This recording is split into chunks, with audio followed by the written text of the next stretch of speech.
Hi friends, ಮತ್ತೊಂದು ವಿಡಿಯೋಗೆ ಸ್ವಾಗತ. ನಾವೀಗ ಹೋಗ್ತಾ ಇರೋದು ಚಿಕ್ಕಮಗಳೂರು ಡಿಸ್ಟಿಕ್ಕಲ್ಲಿರುವಂಥ ದೇವರ ಮನೆ ವ್ಯೂ ಪಾಯಿಂಟ್ಗೆ. ಸೊ ಇದು ಹಾಸನಿಂದ 91 ಕಿಲೋಮೀಟರ್ ಇದೆ, ಮತ್ತಿನ ಕೊಟ್ಟಿಗೆಹಾರದಿಂದ 14 ಕಿಲೋಮೀಟ್ರು, ಮೂಡಿಗೆರೆಯಿಂದ 28 ಕಿಲೋಮೀಟರ್ ಇದೆ. ಇದು ಬೇಲೂರ್ದು ಮೇನ್ ಎಂಟ್ರೆನ್ಸ್. ಇದು ಏನು ಹೆಗ್ಜಿ ನದಿ ಹರಿಯುತ್ತಲ್ಲ ಆ ಜಾಗ ಇದು. ಇದು ಬೇಲೂರು ಬಸ್ ಸ್ಟ್ಯಾಂಡ್. ಇದು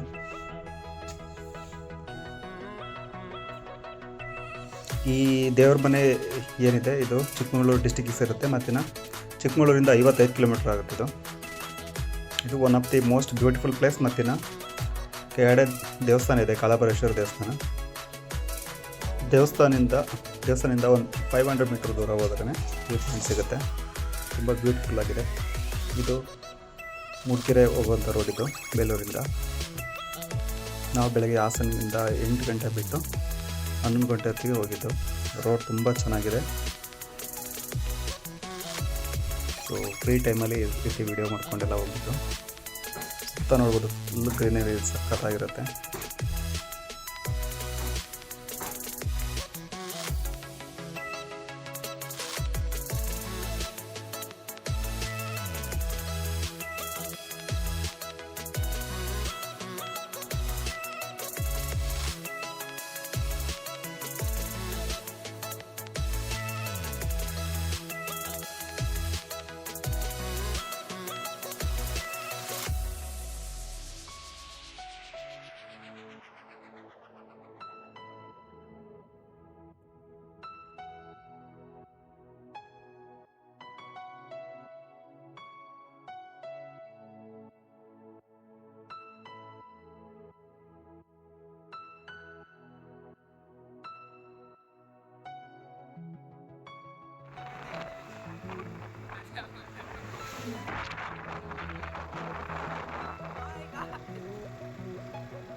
ನಾವು ನಮ್ಮ ಜೂನಿಯರ್ಸು ಒಟ್ಟು 3 ಜನ ಹೋಗಿದ್ವಿ ರೆಡ್ ಬೈಕಲ್ಲಿ.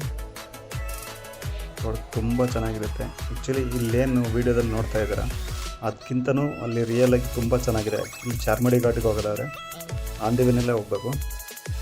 ಚಾರ್ಮಡಿ ಇನ್ನೂ ಎಂಟ್ರ್ ಹಾಕಿನ ಮುಂಚೆನೇ ಕೊಟ್ಟಿಗೆಹಾರದಿಂದ ಸ್ವಲ್ಪ ಹಿಂದಕ್ಕೆ ಬಣ್ಕಲ್ ಅಂತ ಊರು ಸಿಗುತ್ತೆ. ಸೊ ಅಲ್ಲಿ ಲೆಫ್ಟಿಗೆ ತಗೋಬೇಕು. 12 ಕಿಲೋಮೀಟ್ರ್ ಆಗುತ್ತೆ ಬಣ್ಕಲ್ಲಿಂದ.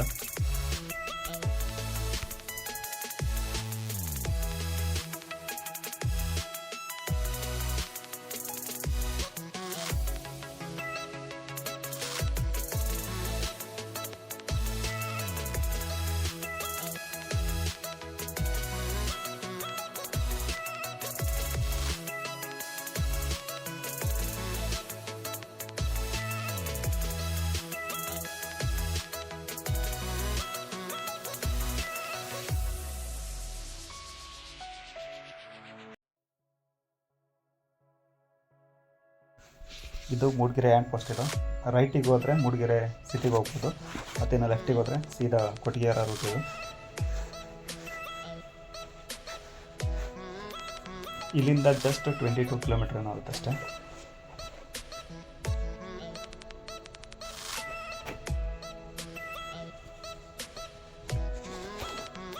ಈ ಬೋರ್ಡ್ ಇದೆಯಲ್ಲ ಇಲ್ಲಿ, ಇದು ಧರ್ಮಸ್ಥಳ ಕಡೆಯಿಂದ ಬಂದರೆ ರೈಟಿಗೆ ತಗೋಬೇಕು. ಈ ಬೋರ್ಡ್ ಇದೆಯಲ್ಲ ಇಲ್ಲಿ ಲೆಫ್ಟಿಗೆ ಹೋಗಬೇಕು. ಈ ಮೂಡಿಗೆರೆ ಕಡೆಯಿಂದ ಬಂದರೆ, ಈಗ ಇಲ್ಲಿ ಮೊದಲು ಬ್ರಿಡ್ಜ್ ಇರಲಿಲ್ಲ, ಇವಾಗೆಲ್ಲ ಬ್ರಿಡ್ಜೆಲ್ಲ ರೆಡಿ ಮಾಡ್ತಿದ್ದಾರೆ. ಇಲ್ಲಿಂದ ಜಸ್ಟ್ 12 ಕಿಲೋಮೀಟರ್ ಆಗುತ್ತೆ ಅಷ್ಟೇ. ಈ ಬ್ರಿಡ್ಜ್ ಅದ್ರಲ್ಲಿ ಬೋರ್ಡೆಲ್ಲ ಹಾಕಿದ್ದಾರೆ ನೋಡ್ಬೋದು. ಈಗೇನು ಹೊಸ್ದಾಗಿ ಬ್ರಿಡ್ಜ್ ಆಗ್ತಿದೆ, ಈಗ ಪಕ್ಕದಲ್ಲೇ ಸರ್ವಿಸ್ ರೋಡ್ ಕೊಟ್ಟಿದ್ದಾರೆ. ಇಲ್ಲಿಂದ 12 ಕಿಲೋಮೀಟ್ರ್ ಮುಂದೆ ಬಣ್ಕಲ್ ಊರು ಸಿಗುತ್ತೆ.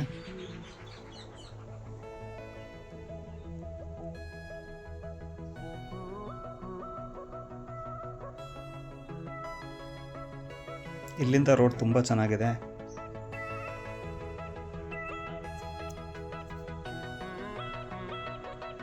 ಆ್ಯಕ್ಚುಲಿ ನಾವು ಬರೋವಂಥ ರೂಟಿನ ವೀಡಿಯೋ ಜಾಸ್ತಿ ನಾನು ಏನಕ್ಕೆ ಹಾಕ್ತೀನಿ ಅಂದರೆ ಮತ್ತೆ ಮತ್ತೆ ಮೆಮೊರೀಸ್ಗೆ ಆ ಥರ ಸಿಗೋಲ್ಲ. ಸೊ ಹಿಂಗೆಲ್ಲ ವೀಡಿಯೋ ಅಪ್ಲೋಡ್ ಮಾಡಿಬಿಟ್ಟಿದ್ದಾಗ ನನಗೆ ಸಿಗುತ್ತೆ ಇಲ್ಲೇನೇ ನೋಡ್ಕೋಬೋದು ಅಂತ. ಇಲ್ಲಿ ರೈಟಿಗೆ ಹೋಗಬೇಕು.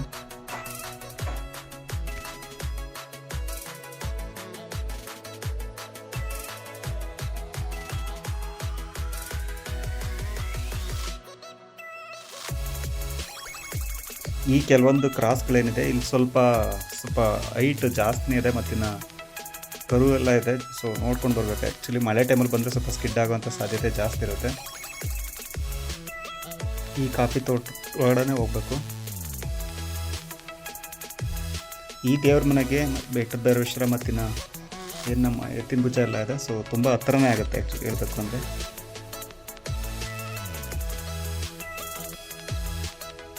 ಇದು ಮಳೆಗಾಲದಲ್ಲಿ ಮತ್ತಿನ ಸೋನೆ ಟೈಮಲ್ಲಿ ಬಂದಂತೂ ತುಂಬ ಸಖತ್ತಾಗಿರುತ್ತೆ. ಬಟ್ ನಾವು ಈಗ ಹೋಗಿರೋದು ಸ್ವಲ್ಪ ಇನ್ನೂ ಮಳೆ ಇವಾಗ ಸ್ಟಾರ್ಟಿಂಗ್ ಟೈಮಲ್ಲ, ಸೊ ಹಂಗಾಗಿ ಜಾಸ್ತಿ ಏನು ಗ್ರೀನರಿ ಎಕ್ಸ್ಪೆಕ್ಟ್ ಮಾಡೋಕ್ಕಾಗಲ್ಲ. ಬಟ್ ಆದರೂ ಚೆನ್ನಾಗಿದೆ. ಇದು ಡಾಕ್ಟರ್ ಬ್ರೋ ಎಲ್ಲ ವಿಡಿಯೋ ಮಾಡೋದು ಇಲ್ಲಿಂದಾನೆ.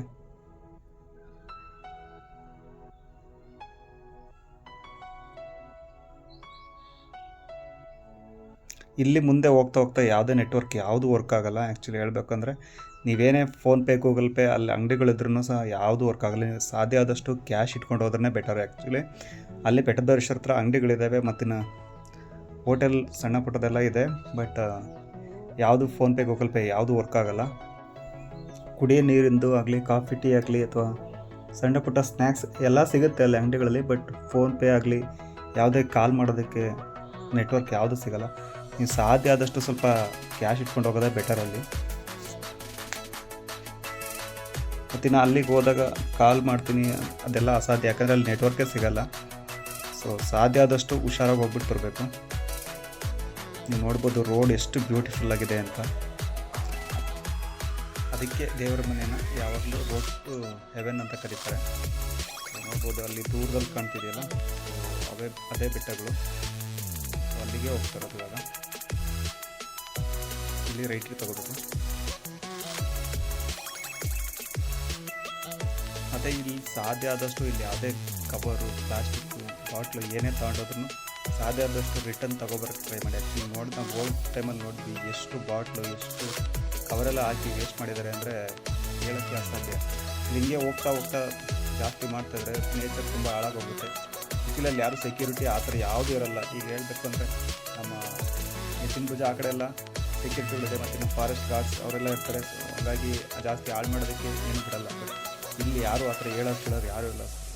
ಸಾಧ್ಯ ಆದಷ್ಟು ನಾವು ಇವತ್ತು ತಗೊಂಡೋಗಿ ಕವರು ಅಥವಾ ಪ್ಲಾಸ್ಟಿಕ್ನ ನಾವು ಮತ್ತೆ ರಿಟರ್ನ್ ತೊಗೊಬಂದರೆ ಫ್ಯೂಚರಲ್ಲಿ ಅಲ್ಲಿ ಜಾಸ್ತಿ ಕಸ ಸಂಗ್ರಹಣೆ ಆಗಲ್ಲ, ನೇಚರು ಚೆನ್ನಾಗಿರುತ್ತೆ. ನೀವೇ ನೋಡ್ತಿರ್ಬೋದು ರೋಡ್ ಎಷ್ಟು ಚೆನ್ನಾಗಿದೆ ಅಂತ.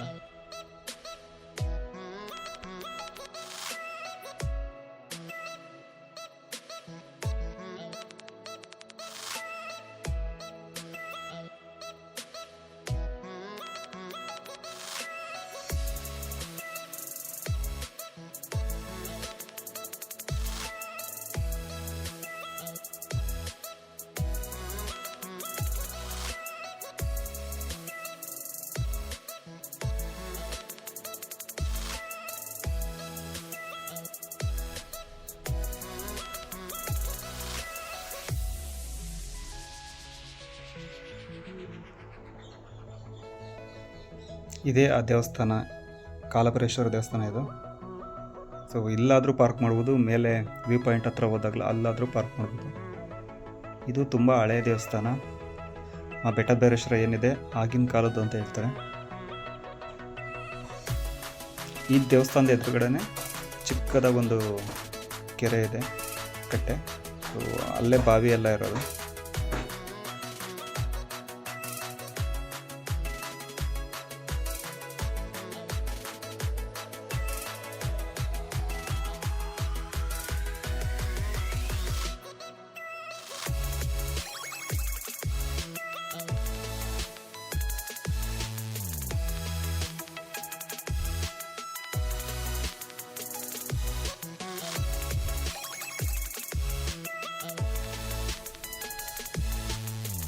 ಆ ದೇವಸ್ಥಾನದಿಂದ ಜಸ್ಟ್ ಒಂದು 500 ಮೀಟ್ರ್ ಆಗಲ್ಲ, ಅಷ್ಟೊಂದು ಹತ್ರ ಇದೆ ವ್ಯೂ ಪಾಯಿಂಟು. ಸೊ ಇಲ್ಲೇ ನೋಡ್ಬೋದು. ಇಲ್ಲಿ ರೇಟಿಗೆ ಹೋದರೆ ಇಲ್ಲೇ ಪಾರ್ಕಿಂಗ್ ಇದೆ, ಇಲ್ಲೇ ಗಾಡಿ ಎಲ್ಲ ಪಾರ್ಕ್ ಮಾಡ್ಬೋದು. ಪಾರ್ಕಿಂಗ್ ಅದು ಯಾವುದೇ ರೀತಿ ಚಾರ್ಜಸ್ ಏನೂ ಇರೋಲ್ಲ, ಫ್ರೀ ಇರುತ್ತೆ. ಈಗ ಅಲ್ಲೇನು ದೂರದಲ್ಲಿ ಬೆಟ್ಟ ಹತ್ರ ಕಾಣ್ತಿದ್ದು ಜಸ್ಟ್ ಅದೊಂದು 500 ಮೀಟ್ರ್ ಹತ್ತಿದ್ರೆ ಸಾಕು, ಅಲ್ಲೇ ವ್ಯೂ ಪಾಯಿಂಟ್ ಕಂಡುಬಿಡುತ್ತೆ. ಇಲ್ಲಿಂದ ಮೇಲೆ ಹೋಗ್ತಾ ಹೋಗ್ತಾ ವ್ಯೂ ಪಾಯಿಂಟು ಹತ್ರ ಹೋದಂಗೆ ನೇಚರ್ ತುಂಬ ಚೆನ್ನಾಗಿ ಕಾಣುತ್ತೆ. ಇವಾಗ ನೋಡ್ಬೋದು, ಇವಾಗ ಯಾವುದೇ ರೀತಿ ಫಾಗ್ ಏನೂ ಇರಲ್ಲ, ಅಲ್ಲೆಲ್ಲೋ ದೂರದಲ್ಲಿ ಫಾಗ್ ಮಾತ್ರ ಕಾಣ್ತಾ ಇದೆ. ಇನ್ನೂ ಸ್ವಲ್ಪ ಗ್ರೀನರಿ ಆಗಬೇಕು, ಮಳೆ ಟೈಮಲ್ಲಿ ಚೆನ್ನಾಗಿ ಆಗುತ್ತೆ. ಬಟ್ ಇನ್ನು ಸ್ವಲ್ಪ ಹೊತ್ತಿಗೆ ಹೋದ ತಕ್ಷಣ ಎಷ್ಟು ಫಾಗ್ ಮುಚ್ಕೊಳ್ಳುತ್ತೆ ಅಂದರೆ ಅಲ್ಲೇನು ಬೆಟ್ಟ ಗುಡ್ಡಗಳಿದೆ ಅಂತಲೇ ಗೊತ್ತಾಗಲ್ಲ, ಆ ರೇಂಜಿಗೆ ಮುಚ್ಕೊಳ್ಳುತ್ತೆ. ಫಾಗ್ ಫುಲ್ ಕವರ್ ಆಗುತ್ತೆ, ತುಂಬ ಚೆನ್ನಾಗಿರುತ್ತೆ. ಇಲ್ಲಿಗೆ ಫೀಲ್ ಮಾಡ್ತೀನಿ, ಅಲ್ಲೋಗಿ ಫೀಲ್ ಮಾಡಬೇಕು. ಸೇಮ್ ಎ ಸಿಗಿನ್ನ ಎಷ್ಟು ಕೋಲ್ಡ್ ಇರುತ್ತೋ ಅದಕ್ಕಿಂತ ಜಾಸ್ತಿನೇ ಕೋಲ್ಡ್ ಅಲ್ಲಿರುತ್ತೆ.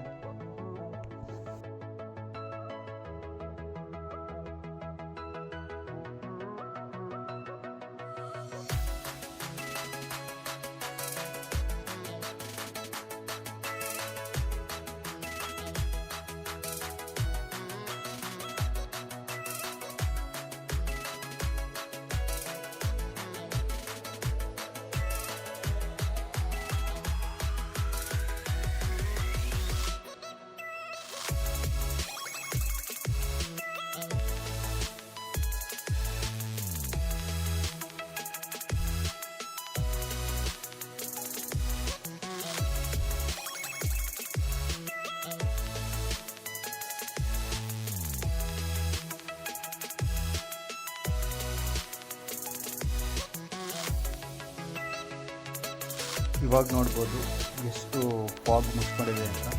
ಇನ್ನೂ ಸ್ವಲ್ಪ ಹೊತ್ತಿಗೆ ಈ ಬೆಟ್ಟ ಗುಡ್ಡಗಳು ಏನೂ ಕಾಣಲ್ಲ, ಅಷ್ಟು ಫಾಗ್ ಕವರ್ ಆಗುತ್ತೆ. ಬೆಳಗ್ಗೆ ಟೈಮ್ ಅಂತೂ ಹೋದ್ರಂತೂ ಏನು ನೋಡೋಕ್ಕೂ ಆಗಲ್ಲ, ಅಷ್ಟು ಫುಲ್ ಕವರ್ ಆಗಿರುತ್ತೆ. ಮತ್ತು ನಾವು ಫಾಗ್ ಬರ್ತಾ ಇದೆಯಲ್ಲ, ಅಲ್ಲೋಗಿ ನಿಂತ್ಕೊಂಡ್ರೆ ಫುಲ್ ಎ ಸಿ ಹತ್ರ ನಿಂತಿದ್ದೀವಿ ಅನ್ನೋ ಒಂದು ಅಷ್ಟು ಕೋಲ್ಡ್ ಆಗ್ತಿರುತ್ತೆ. ತುಂಬ ಚೆನ್ನಾಗಿದೆ.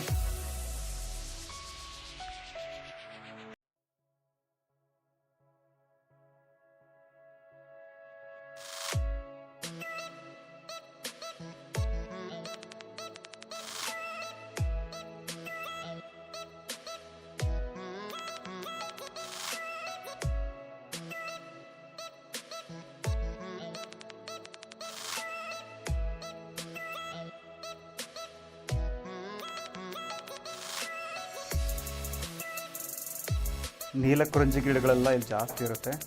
ಸೊ ಮಳೆಗಾಲ ಶುರುವಾದಂಗೆ ಅವೆಲ್ಲ ಕಾಣ್ತವೆ. ನೋಡ್ಬೋದು ಎಷ್ಟು ಫಾಗ್ ಕವರ್ ಆಗಿದೆ ಅಂತ. ಅಲ್ಲಿ ಟಾಪ್ ಇದೆಯಲ್ಲ, ಸೊ ಅಲ್ಲಿವರೆಗೂ ಹೋಗಿದ್ದೀವಿ ನಾವು.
ಈ ಬೆಟ್ಟಗಳೇನು ಸಾಲು ಕಾಣ್ತಾ ಇದೆ, ಈ ಬೆಟ್ಟದಿಂದ ಆಚೆನೇ ಚಾರ್ಮುಡಿ ಘಾಟ್ ಹೋಗುವಂಥದ್ದು. ಇಲ್ಲಿಗೆ ಎತ್ತಿನ ಭುಜ ಎಲ್ಲ ಕಾಣುತ್ತೆ, ಆ ಕಡೆ ಸೈಡ್ ಹೋದಂಗೆಲ್ಲ ತುಂಬ ಹತ್ರನೂ ಆಗುತ್ತೆ ಇಲ್ಲಿ ಎತ್ತಿನ ಭುಜ.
ಈಗ ಟಾರ್ ರೋಡ್ ಇದೆಯಲ್ಲ, ಸೊ ಆ ಕಡೆ ಹೋದರೆ ಎತ್ತಿನ ಭುಜ ಮತ್ತು ಬೆಟ್ಟದ ಬರೇಶ್ವರಕ್ಕೆ ಹೋಗುವಂಥ ರೋಡ್ ಅದು.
ಈ ವಿಡಿಯೋ ನಿಮ್ಗೆ ಇಷ್ಟ ಆಗಿದ್ರೆ ಚಾನಲ್ ಸಬ್ಸ್ಕ್ರೈಬ್ ಮಾಡಿ ಮತ್ತು ಸಾಧ್ಯ ಆದಷ್ಟು ಶೇರ್ ಮಾಡಿ.